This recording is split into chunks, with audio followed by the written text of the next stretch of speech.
The gospel text of today is taken from the Gospel of Luke chapter 9, verses 57 to 62, and these verses may be titled, "The Would-Be Followers of Jesus." Those who would but were not. The first of them, and there are three, the first of them asks Jesus to allow him to follow him. And he says to Jesus, "I will follow you wherever you go."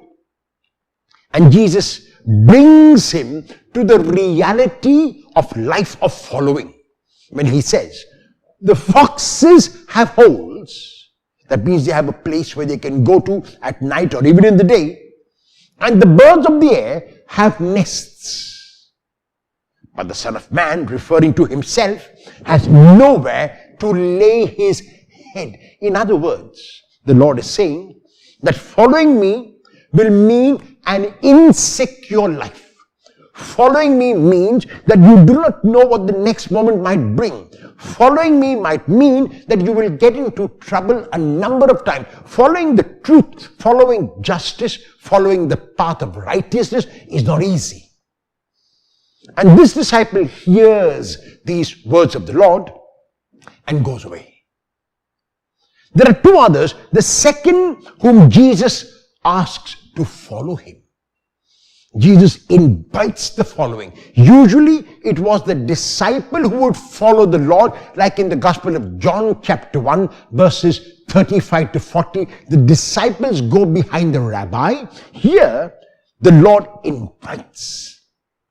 And as soon as he invites the second disciple and second would-be disciple, the disciple wants to fulfill his obligations to the past. The dead here does not necessarily refer to the dead father, but refers to keep on looking at the past. And Jesus says, no, you can't concentrate on the past. It is over. It is gone. Concentrate on the now. Concentrate on what is happening at this moment. And because this disciple will not let go of the past, this disciple is unable to follow, and he also becomes a would-be disciple. The third, whom Jesus invites, wants to go back again for a different reason. He wants to go and settle all of his accounts. He wants to make sure that things are put in place. And the Lord says, once you start following, it is impossible to look behind. You must keep on looking in the present moment. Following the Lord is following the path of truth, following the path of justice, following the path of righteousness, and it is never an easy way. When the Lord says, I am the way, what he means is that he is the way which leads to the truth and the life. But this way can be a challenging way.